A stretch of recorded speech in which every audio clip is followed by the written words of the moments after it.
Hey, good morning and welcome to Breakthrough Walls. I am Ken Walls and I'm your host, and I have a really amazing gentleman on the show today. He's a good friend of mine. We've known each other now for a couple of years, and this guy is absolutely a rock star. I can't wait for you guys to hear his story. So without any more from me, I want to welcome Dr. Scott Colonna to the show. Scott, welcome to the show. Ken, thank you for having me. I really am honored and I appreciate it. Dude, I'm pretty excited. Like you're the epitome of a true entrepreneur. I mean, you're amazing at what you've accomplished, and you know I know some of the details and where you've been and how you started, but I want my audience to know, you know, all about you as well. So why don't we start with telling everybody where you were born and raised? So I was born and raised in New York City.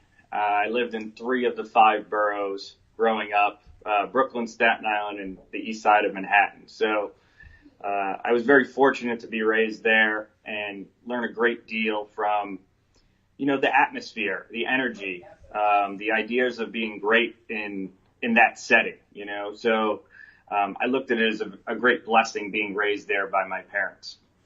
Wow. So you said Brooklyn, Staten Yeah. Island, and Yeah, the east side of Manhattan. Oh, okay. So that's like that's in the city, like that. That is in the city. You're talking, you know, subway, trains, buses, you know, that kind of public transportation. So we were right there in that. And I loved every second of it, and I miss that atmosphere of it now. But every time we go back to visit family, it's something that, you know, brings back an energy and gets you fired up to do more, you know. So Yeah, that's awesome, man. So being raised, I mean, that's like hustle and bustle. I've only been to Manhattan one time. I've been in the city. Now I've flown into JFK and LaGuardia multiple times for layovers or whatever, but like I've only been down in the city once. And I can remember walking through, I may have even told you this story, but I remember like I was walking through, I was on Madison Avenue, and I'm thinking, okay, all the TV shows I've seen, I know I'm going to get mugged, and somebody's going to drag me into an alley and hold me at gunpoint and want my money. And dude, it's so not like that in any way, like in any way.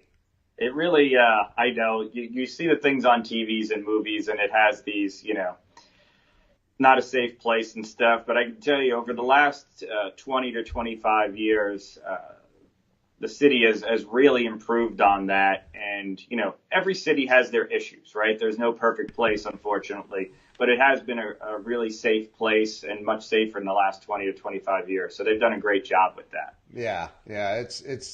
In fact, I came home and I told my wife, I'm like, okay, we've got to make hundreds of millions of dollars because I want a penthouse apartment in Manhattan. like, It, like, it, it is the top of the food chain, and you do have to yeah. generate a bunch of top line revenue to get there. That's for sure. Yeah, you sure do. It's just the energy in New York City is amazing. So you went to grade school, high school, all of that in the city? I did. So I was there for elementary school, high school, college. I left the city, and then I came back and did my graduate school work to get my doctorate back in New York City. So I was really blessed to do that. And, you know, I can't speak enough about it. My dad worked in Manhattan. He didn't start out working in finance. My dad hustled and graduated just high school, never graduated college. And he had tons of different jobs, worked in a paper factory, drove car service, taxi type cars, and until he got his break in Wall Street, starting at the bottom, and he worked his way all the way up to a senior vice president, and he just did it with hard work, understanding finance and numbers, networking, and that's how I was brought up. That's where my financial background really started growing up. So I was very blessed to be around that atmosphere and learn from him and the people he was learning from. So, growing up as because and this isn't a complaint, it's just a fact. But like I didn't have that parental thing to look up to, right? And so for you growing up, it sounds like you had some great role models in life. I definitely did, starting with my dad, and I've always had mentors. And ironically, all of my mentors were primarily in finance and business. They weren't in medical. Right. So I was the first person in my family to graduate college. My parents wanted me to get an education and learn from what they didn't accomplish. And I've been in a great field. I've gotten to serve and help so many people over the 17 plus years that I've been an eye doctor. And now I'm just serving them differently in the last few years than I was when they were a patient and I was their doctor. Wow. So you're an optometrist or an ophthalmologist? I am an optometrist. Okay. So, and the difference, I think, is what? I don't want to guess. I think it's surgery, right, or something? The surgical level, exactly. So Okay. the optometrist is more of your LASIK surgeon or cataract surgeon, where we're more in private practice, in office. Think of us as your general primary care doctor for the eyes, though. And we do have specialties, and we can prescribe medications and do small in-office procedures. But if it's a deeper kind of surgery, that's where ophthalmology is the specialist for those things. Gotcha. So you've done that for almost 20 years. Yeah. And let's talk a little bit about your did you were you a typical kid though? Did you ever get in any trouble? Like, or were you just like did you wear a halo all the time? Not wear a halo all the time. It's at times it kind of appear like that, I guess, on social media where people are like, do you ever do anything wrong? And I'm like, yes, I do. And we all have our things that are our challenges, right? Sure. No one is perfect. There are things that I battle with on a daily and weekly basis myself as a person and as a father, and a husband. And, those are normal things that we all go through, right? So, but I remember, I don't know if my kids know this, but they're going to find out when they watch this. So it was like 7th or 8th grade that I got in trouble, and my parents put me in Catholic school because the public schools were really rough where we were in that area of the city in Staten Island at that time. And I got detention for a whole year. Whoa.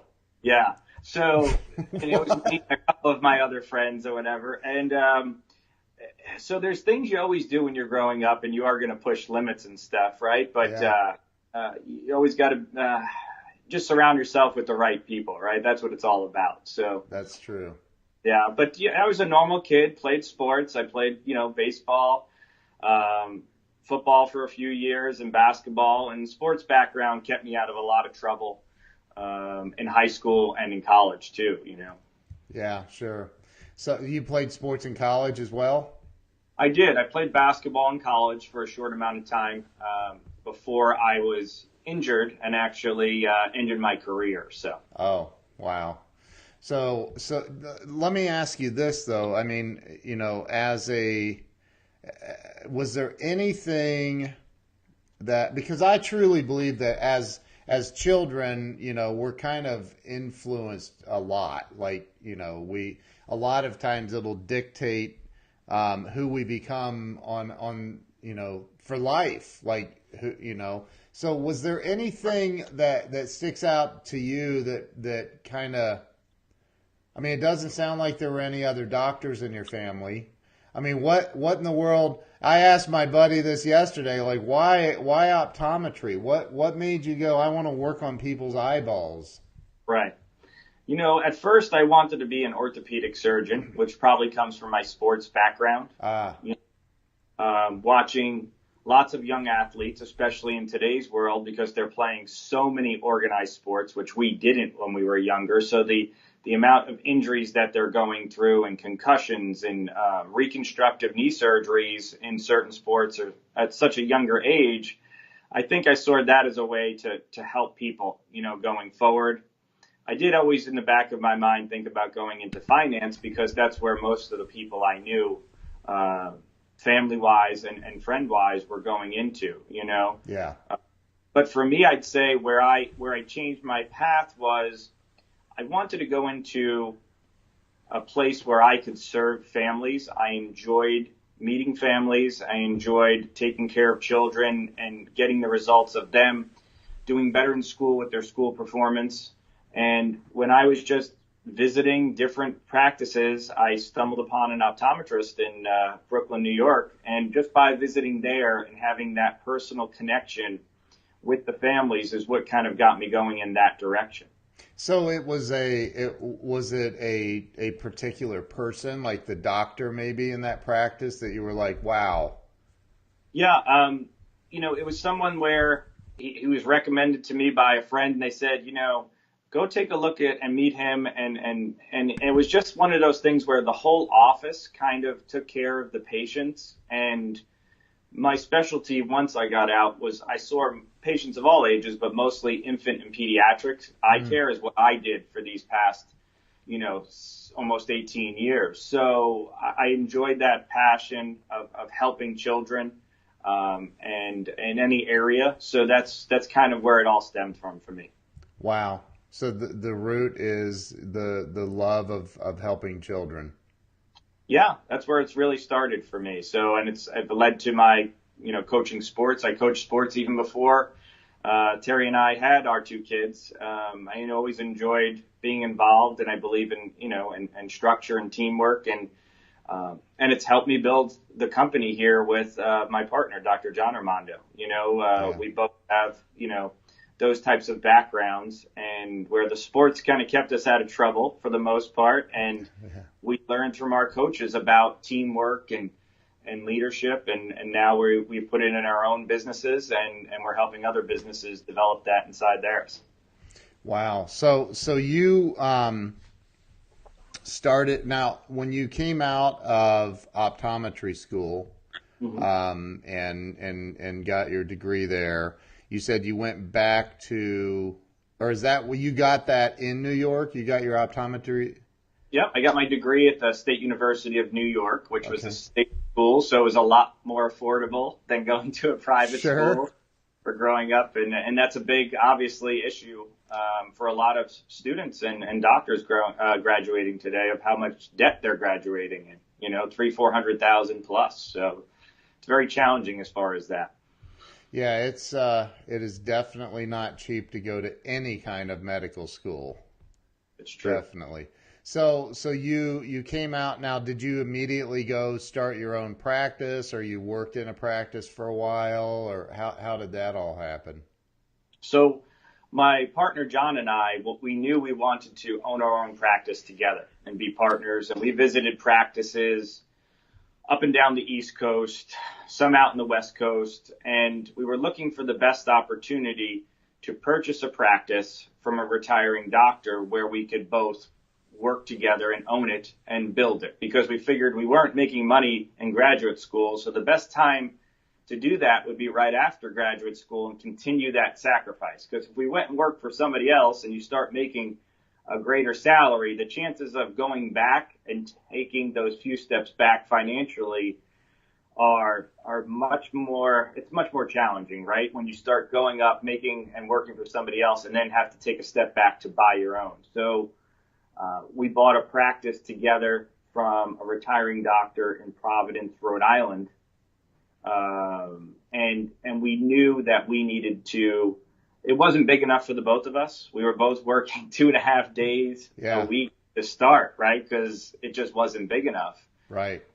And we learned a great deal about the industry in the beginning and the sacrifice we made we started out with 7 employees in total, including John and I. And the first 3 years we took our lumps, right? But but that's what it's all about. It's that initial sacrifice, and then the financial background that we both have and that I grew up with really lent us to being, I believe, much more successful right off the bat, because most doctors are not trained in the financial part of owning a business. Right. You know, we're trained in the skills on how to take care of patients. So Yeah. that background definitely helped us catapult it to where it is today. And it's just grown every year since we started. And we now have over 70 employees in total, and turned it into a large group practice, all optometrists with different specialties that service and help people in our community. That is incredible. Now, when I met you, you had 55 employees. So you're just like going crazy, man. Yeah, we're really, we're very blessed. We're surrounded with a great work family, and the people in our community are just amazing that they keep talking about their experiences here. And we're by no means perfect. We're always trying to improve on things, right? Yeah. So, but they respect that we're always trying to improve on things, and we listen to them, and we get surveys from them, and we kind of work backwards, here at Westminster, where we're listening to the patients and to our staff on how we could do things better. And then we rewrite our protocols from that, because the doctor is in the room most of the time, or Right. even as the owner now, I'm traveling and John's traveling, we're all in different places. So our employees and our patients and our clients, and for any business, if you listen to them and ask them, they're going to tell you what they're looking for, right? Yeah. So, and if we listen and we are able to incorporate that into their experience in any business, well, we're basically building the business backwards, but it should be built with the client and their focus. And I think it cuts off a lot of the struggle in the beginning. Wow. So what's the average, or maybe there's not an average, I imagine there would be, but what's the average practice in your field? What's the number of employees in the average practice? Yeah, so the average practice is small when you look at the statistics. So it's anywhere from, say, depending on the area, 600,000 to 700,000 in gross revenue a year. And I'd say with that, you're probably looking at 4 or 5 employees. Really? For a solo practice. Now, there's some doctors that have multiple locations, but for a one location practice, we are in the top 1% of the country with the amount of people we serve each year, without having a surgeon on staff. So we are very proud of what our staff and our community has helped us build to. Dude, that's incredible. So 70 employees. How many docs are in your practice? We have 9 doctors currently on staff. That's awesome. So yeah, I mean, so if you're and I say you're only grossing, there's people that'll watch this that'll say 600,000 or 700,000 is a lot of money. However, when you spend 300,000 to get an education, like 600 grand in gross is not a whole lot. But so you guys obviously are doing a whole lot more than that, and I think it's incredible. But this is about this again. This show is all about. My buddy Dr. McCloy is on here right now. He said plenty, smiley face, but. This is about people having a breakthrough, and people get stuck in life, and we all hit those bumps. I'm sure that when you started your practice with 4 or 5 employees, and you and your business partner, who John's amazing too, but like you guys had to have hit some bumps in the road, I would imagine, like where you're like, oh, this is it. We're done. Let's go find jobs. I hear that practice down the road's hiring. Let's go talk to them. Right? Yeah, we definitely had those evenings. I'll tell you that at those discussions, I mean, in the beginning, when you're starting up and cash flow is tight and you're borrowing money from family members to buy the practice in the first place, it's, and, an insurance company doesn't pay you for 3 months. Well, who's the first person that doesn't get paid when you don't have the revenue? Well, it's obviously John and I. Right. You know, there were weeks that we didn't have the money in the bank account to pay ourselves first, you know. And it really, that first 3 years was not easy. I mean, we used to stay at nighttime to do our own billing and coding and stuff, because we couldn't afford to expand at that point. But what it did was it allowed us to gain that knowledge from the inside, and then it helped us teach and expand that to our people that we brought on as our work family expanded, you know. So it was brutal at times in the beginning. But again, it's, you know, it happens for a reason, and it helped us gain more knowledge in what really needed to be done to be successful. Right. Did you, something just happened. Hang on real quick. Can you still hear me okay? I can hear you fine. Yep. Okay. Something happened here with my, there we go. Was there ever a time though, like a moment that you can remember where you guys were maybe even like, cause I know what happens. Like my wife's been my business partner for 9 years, 10 years now. So, you know, there's many times where it's like, all right, you know what? We're going to split up here. We're going to like just get, you know, it gets intense sometimes when you own a business and like, you know, of course that's not reality, but have there ever been times or were there ever times where you're like, I just don't see how this is going to work anymore? Oh, sure. Yeah. And you have those discussions where, you know, we tell people all the time, John and I have built a relationship over the years where we can say whatever we truly feel and we expect that from each other. But we've had plenty of yelling, screaming matches to end evenings and where it's just like, you know, we don't want to even talk to each other or look at each other at the end of the day. Right. Right. And it still happens now, but, yeah. you know, not a bad thing, because when you build a setting where each person feels comfortable enough to truly say how they feel, the difference is when we come in the next day, we are right back to work. We respect each other for our individual opinions, and that's how we do it, right? And there's only two of us, so if one of us feels strongly about something, I'll say to him, John, you know, give me this one. You got the next one, you know, like, so we worked out that relationship where we respect each other's opinions, because we are very different in our mindsets and how he's handling his side of things and I'm handling mine. But when we put them together, like, you know, it working with your wife, when you put the two together and you collaborate, you accomplish so much more than you would as an individual. And then you get more viewpoints and you can serve more people.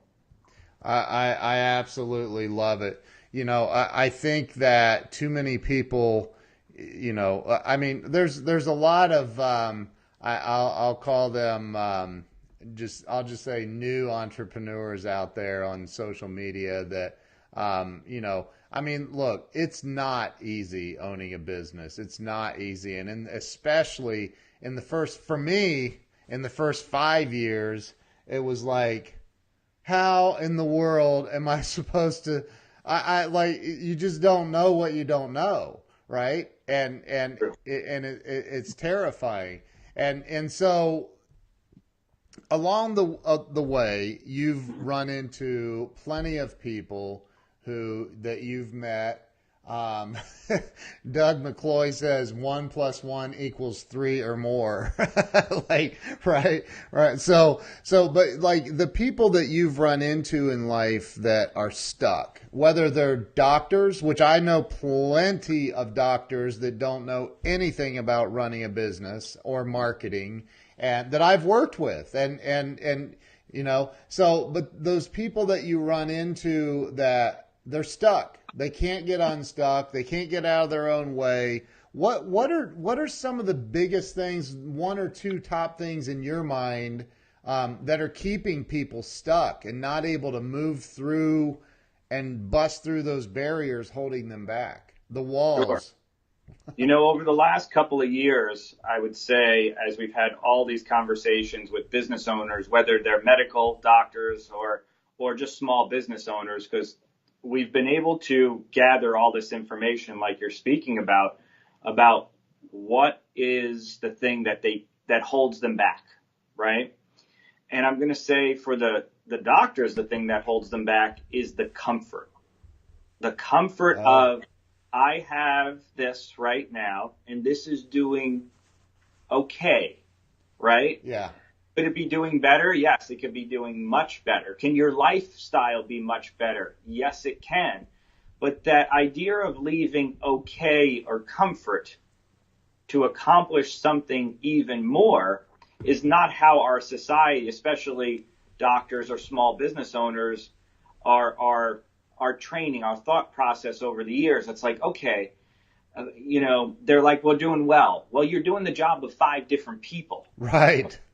You're going to burn out by the time you're 50 years old. Right. Or 55 years old. Or worse, you are not making the revenue you should be in your business, so you're going to have to work till you're 65 or 70 years old, right? Yep. And that's been the biggest challenge of the comfort of what they have to risk that to accomplish more, Right. And it's the unknown of running a business. It's so challenging. The financial background that I grew up with, anyone we're working with now, we're putting in structure. We're putting corporate structure in place to help them delegate and put protocols in place and train their staff so that things are handled. So if the business owner wants to focus on what they truly enjoy, they could focus on that. And then we build the corporate structure around them so that their other employees are running things so that you're not wearing 5 different hats. Because you know what happens. You're going to get burnt out. You're not going to enjoy your passion and why you went into business for yourself in the first place. Amen. We've all been there. And, when you're sitting at your desk at 11:30 at night, and you got to get up early and you're still working, and you have 5 more hours worth of work you have to cram into 1 hour, or Yep. and that's what it's like. And again, I interviewed my wife on the show last week, and she, one of her things is never underestimate the value of a good paycheck. Because there's so many times you just, again, especially in the beginning, you watch your account dwindle and you're thinking, man, all right, I'm going to get paid this week. And then you pay everybody else and everything else, and you're like, $5. I'm going to get $5. We're eating ramen noodles again. So, I think that it doesn't matter what your level of education is, what profession you're in. If you're going to own a business, it's going to take a lot of work. It really does, and it's so funny that you said that about the paycheck, because think about if you take a vacation when you own your own business, if you're generating the revenue, that means you don't get any money at all that week. Right? Right. So that's why we've really, we focus on eliminating years and helping quality of life for our clients that we're coaching at this point, by educating and helping their staff accomplish the goal and the vision for the company that the doctor wants to, or the small business owner wants to accomplish, right? So it's putting the pieces in place in an organized fashion to accomplish the main goal of the business owner without them running themselves into the ground. Or, I in my speech, I always talk about the turning point for me personally was my son started T-ball. It was Saturday mornings. I was seeing patients every Saturday morning still. I missed every one of AJ's T-ball games, okay? Now, at that time, that wasn't a problem for me because I'm a worker, right? We know we own our own business. We got to work. Yeah. In the future, I'll get to more games. That's the way I always kind of traded it off. But where even with my financial background, the mistake that I made was By working all those Saturdays, I made extra revenue that year. It put me into the next tax bracket, so I netted the same amount as the year before. Right. I missed all the T-ball games, and I took home net the same amount of money that year. And that's when I said, I need to change and incorporate my business philosophies more into what I'm doing personally so I can maximize that quality of life and still bring home the revenue that I wanted to accomplish. Wow. So you made a big shift. I did. Huge shift. And what did that, how did it feel at first? It was really difficult to take my hands off of certain parts of the company, and even with John's the same. We had two of us, but we needed to take a step back and focus on the skills that we were best at, and we hired other doctors to work and take care of our patients because we were treating those patients for years before. But the transition to the great doctors that we brought on board kept us expanding. And where in the last 2 years, I'm going to tell you that I'm not scheduled to see patients, both John and I, because we've been working with Uppercut and its expansion. The only time I see patients is when a doctor goes on vacation and I fill in to keep my skills where they need to be. But on a weekly basis, both of us are not seeing patients, and now we're servicing our medical and small business clients. Wow, that's incredible. So now, when I met you 2 years ago, I don't think that was the case, was it? That was the beginning of that time, yeah. So. Wow. Dude, that's incredible. So you are, talk a little bit about, because I want you to talk a little bit about what you do now, because I know you still have the optometry practice, like you just said. You have all these other docs working for you, seeing patients and generating the revenue on that side, but you have another business. You have a couple of other businesses. I do. I do. Let's talk about those things, the things you got your hands in. So my time is split between obviously the main medical practice, Westminster Eye Care, Uppercut Consulting, which is our team approach to helping medical practices accomplish their goals, whether it's better finances, more revenue, better team culture, or more quality of life. So the coaching part of things is geared towards our clients' goals. We are not one of those, here's 10 steps on how to accomplish it, and this is how you do it, see you later, right? Right. We provide monthly support to our clients to answer the day-to-day questions that they're going to have. And to the business owners, John and I work with them to put together growth plans in place to accomplish their goals. So I also own a medical lab, Mandalay Optical, and that lab has been expanding as Uppercut has been growing. So we provide great services to our clients to provide ophthalmic lenses to practices at a really cost-efficient price because it's coming from the doctor. So everything is designed for the doctors by us, so it's owned by the doctors, John and I. Wow. And then I have a real estate investment corporation that I started 17 years ago, which I recruited my wife to do a lot of the work for with tenants and stuff. Yeah. And so that's really been that was my retirement plan, was the real estate, to keep investing in that, in multifamily units and stuff. So that's what I've been spending my time doing. And more small business seems to be on the way in 2019. I just had some meetings down in New York and stuff where I'm really excited to be speaking and doing more engagements to help small business accomplish their goals, because it's really challenging to get off the deck when you're by yourself or hire those first couple of staff. You've never hired someone before. What do I do? Right. How do I do that? So that's where I've been spending and focusing more time coming in 2019. And I got to tell you, I mean, I know you read my book, and I told a story in that book. It's a true story. When I hired my first employee, a graphic designer working for me full time, I think he only made like $500 a week. It wasn't crazy money, right? But I can remember this one, and I couldn't like, I don't. I hear these small business owners that start out and they 2 years later still have $1 million in credit available and I'm like, dude, I couldn't finance a bologna sandwich back then, and I was like I don't get, like I literally couldn't pay this guy, like I could not make payroll this one week. And I was freaking out, felt horrible. Like I didn't know, I was just like making calls, people that owed me money, trying to get them to pay.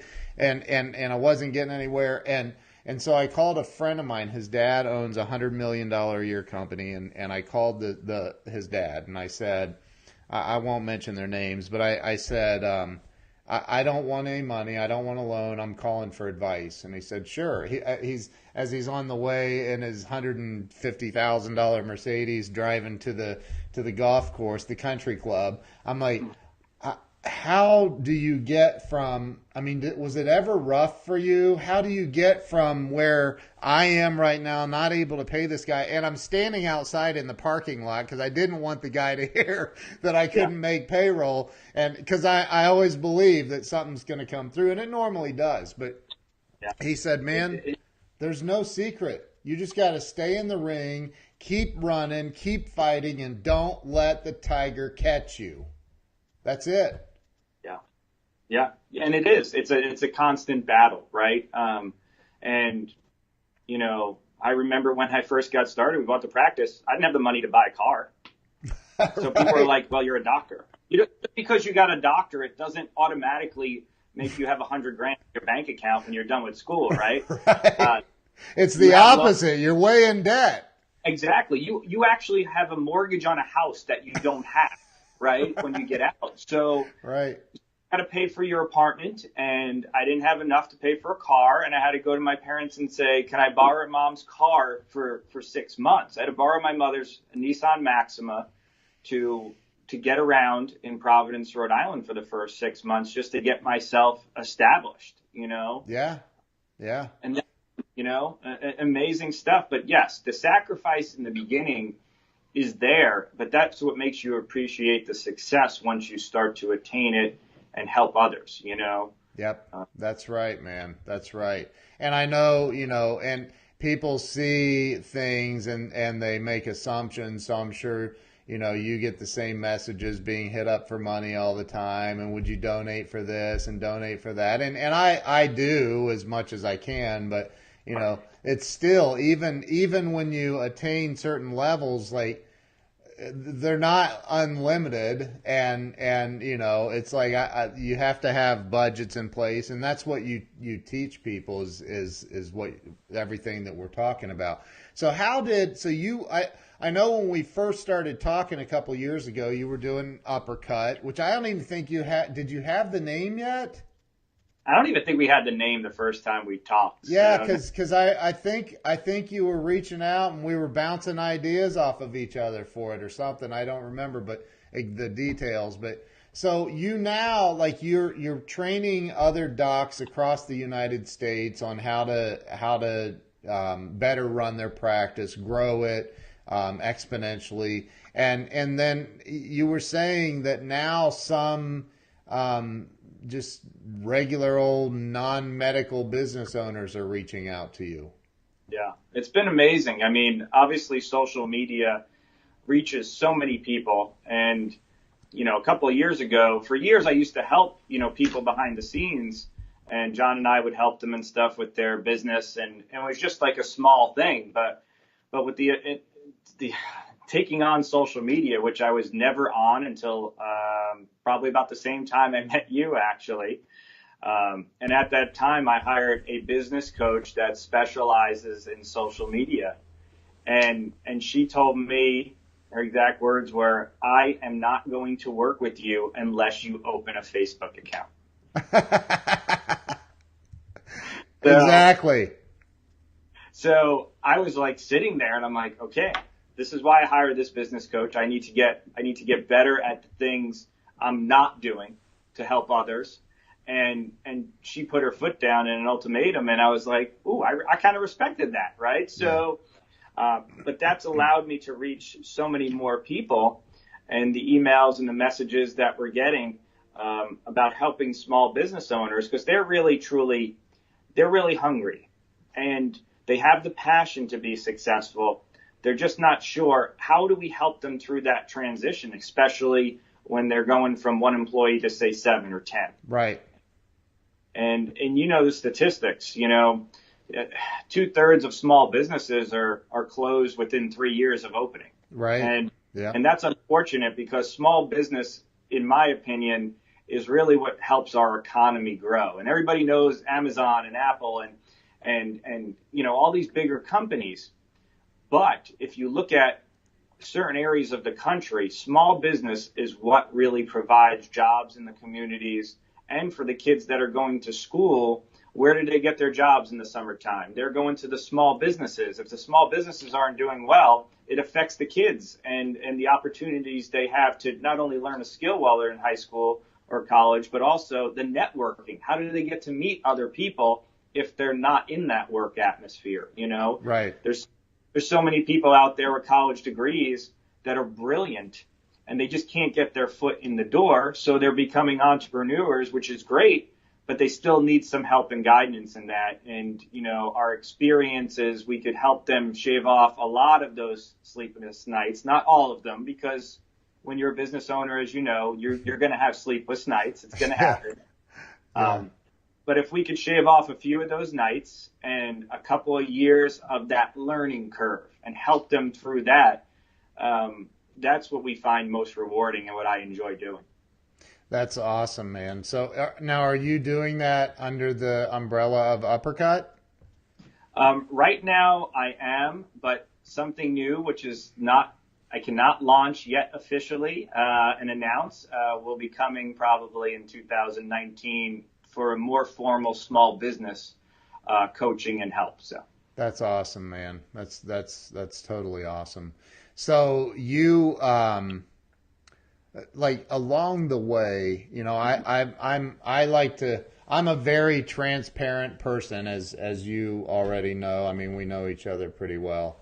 And man, I've made some mistakes in business and in life, right? What's the because everybody makes mistakes, man. That's one of the things about social media is there's a lot of people trying to paint themselves perfect out here, and I never, if you trying to paint yourself perfect, I automatically don't trust you. So, right? And Mm-hmm. and you're like that. You're just like, hey, this is the way it is. Like, what's one of those mistakes along the way that you've made that you were like, man, that was bad. How do we survive this? The biggest mistake, I'll say business-wise, was we bought a software program to do electronic medical records. And the price tag on that was north of $90,000. Yikes. Okay?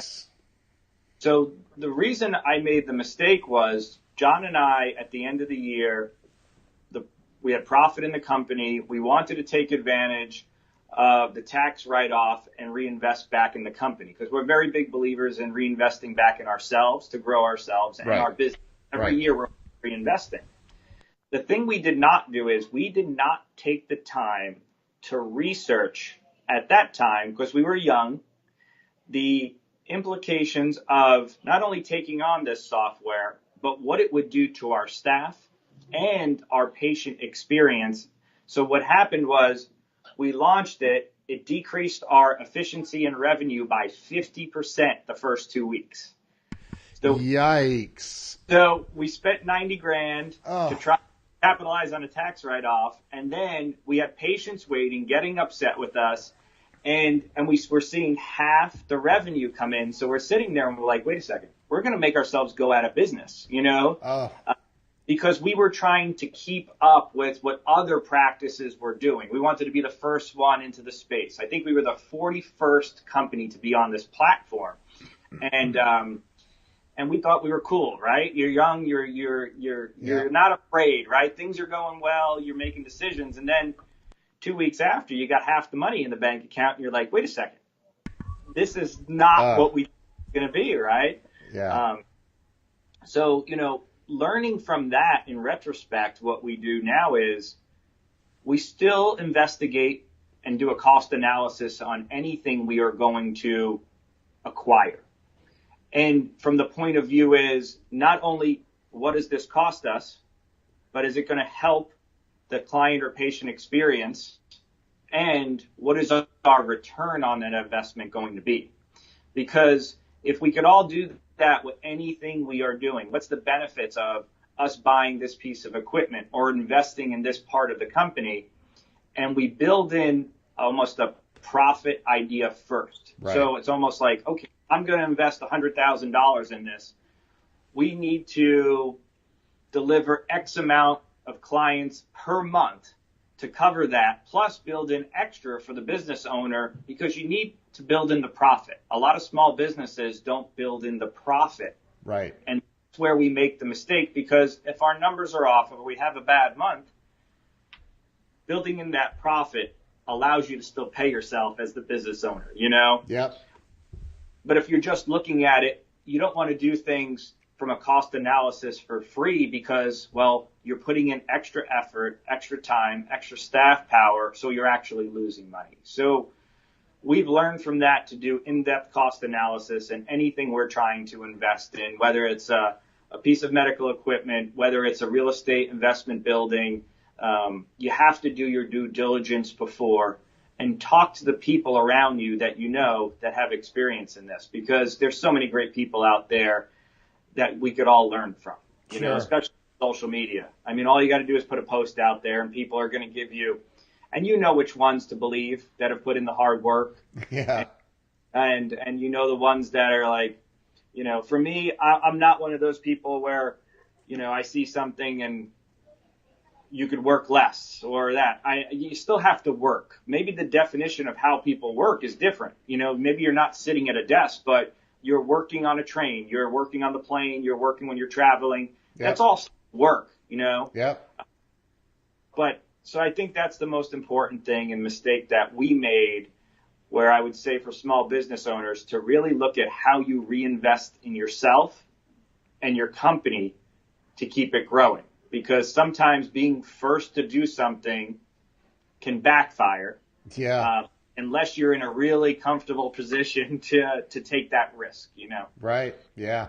So if you were to say, let me just ask you, what is the one piece of advice, and maybe it's not one, maybe it's two or three, but what are the top 1 to 3 things that any practice, whether it's an optometrist, a dentist, a gynecologist, or just a business owner, what are the top 1, 2, 3 things that they could do immediately that are easy, that would improve their business?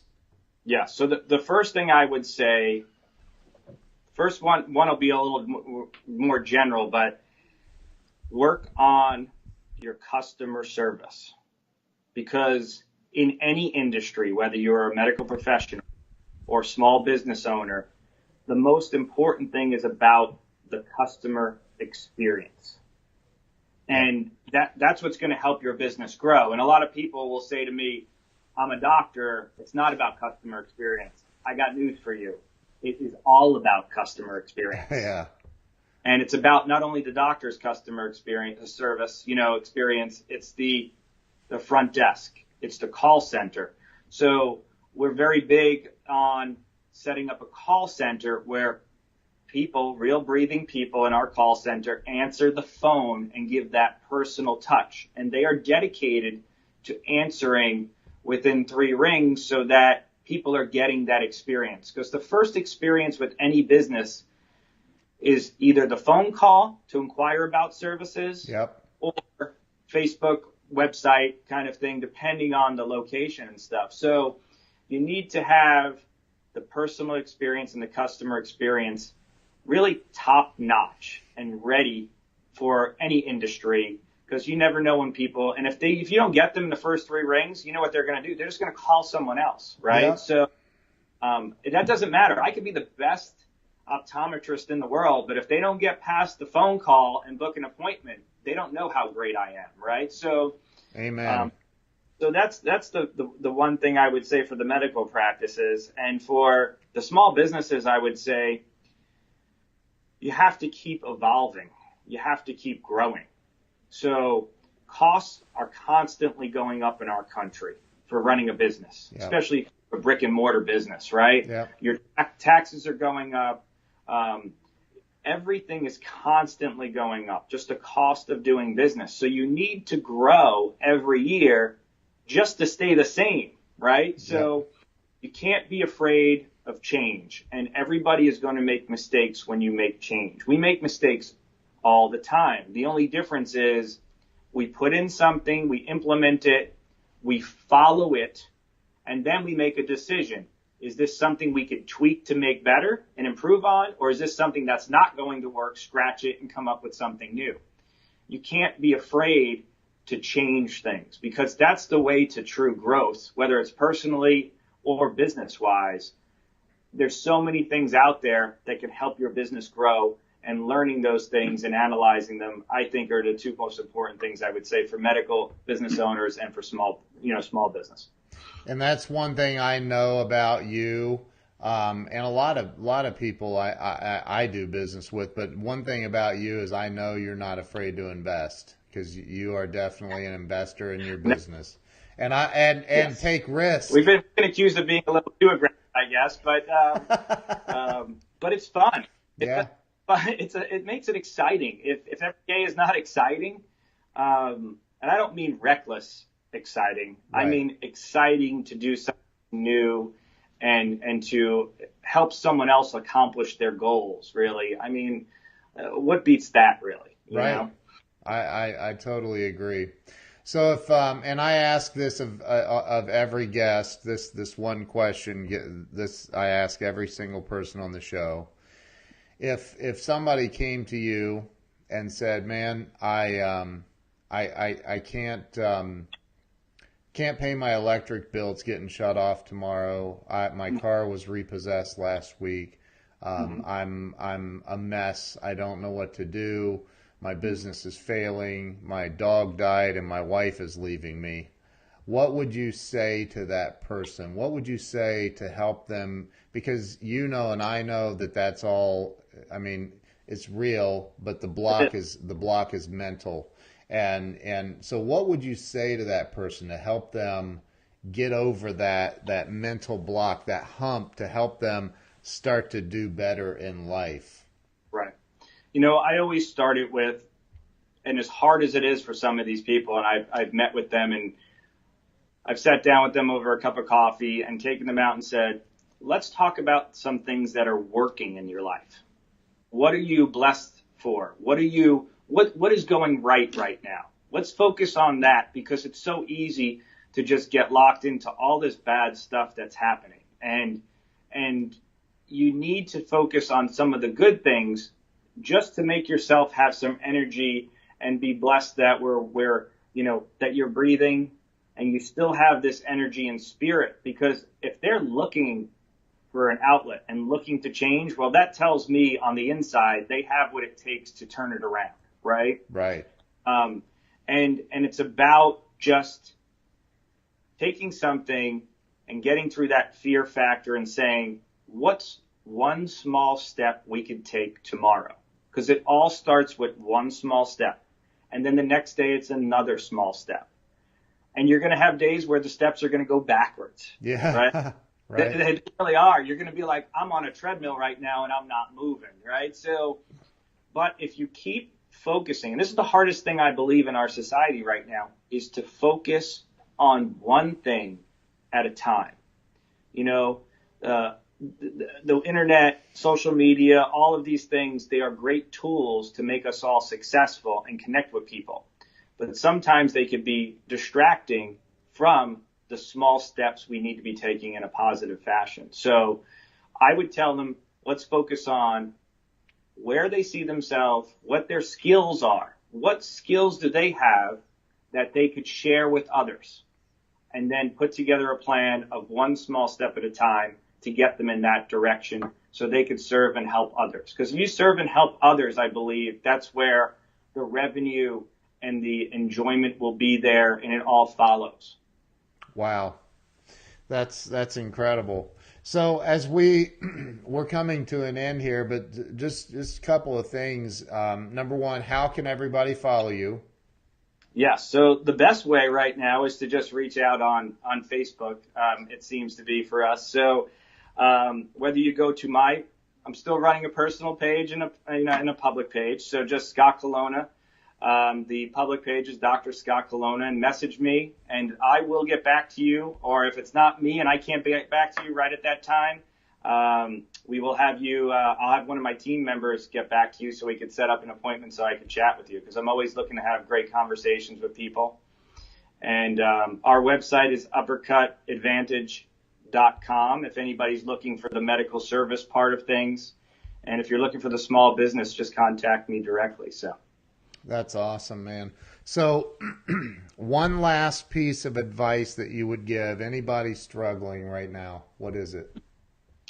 I would say, especially at this time of the year, because, the holidays are a challenging time for a lot of families. There's the pressure to provide and give, and it's a really, we always think of it as a really happy time. But there's a lot of people that are struggling at this time of the year, from the end of the year pressure to provide for their families and stuff. And I would tell them to just take the first step and reach out to someone and ask them and learn from them what they could do. Because if you could reach out to someone, that is a big first step on trying to get yourself out of the hole you're in and take the right path to getting there, so you don't have to go through this next holiday season. So it's really taking that, make a phone call, send a message, and ask someone, how did you do this? And can I learn from you? Because you will learn. There's so many great people out there that are looking to help others. We just need to ask that question. So don't be afraid to do that. Love it, man. I love it. So anything else you'd like to share with everybody? Anything new coming besides the thing you can't announce yet? No, it's funny. I can't announce it yet, but I'm really excited for it, to be able to, more people. I've traveled more in the last 2 years than I did in the first 15 years of my career. Wow. Which has been exciting, and it's also been challenging, having a 13-year-old daughter and a 10-year-old son. So we try to balance that as much as we can. But they're really excited about it, and they love what we're doing together. And I would say, it's just focus on the family part of things first, and that's the most important thing that I always try to remember for going, into 2019 and what we're trying to do. Because when they're on board and they're supporting you, it's a really special thing, because when you accomplish something, you look over your shoulder and you want to share it with someone, and you want to share it with your family or your close loved ones. So you always have to keep them in mind as you're going through this journey. That's awesome, man. That's awesome. Scott, thank you very much. I appreciate you taking the time. I know you're a busy guy. This has been booked for a while, actually. I think you were like a month out or something. So I know you're busy. I really appreciate you taking the time and sharing your wisdom and nuggets with my audience. And if, as you already know, if there's anything I can ever do to help you, I'm a phone call away. So I appreciate that, and thank you for having me. And keep up the great work, because you're giving so much great content out there with having your guests on, and it's helping a lot of people. So keep up the great work on your part also. Thank you. I appreciate that. You guys have an amazing day. Thank you again. Everybody go follow Dr. Scott Colonna. I want you and my buddy, Dr. Doug McCloy, to connect. You guys are both of the same mindset. So, and you're both eye docs. So that's great. Anyway, so awesome, man. Well, thank you so much. You guys all have a great day. Thank you. Make sure you go follow Scott. Talk to you guys soon. Thank you.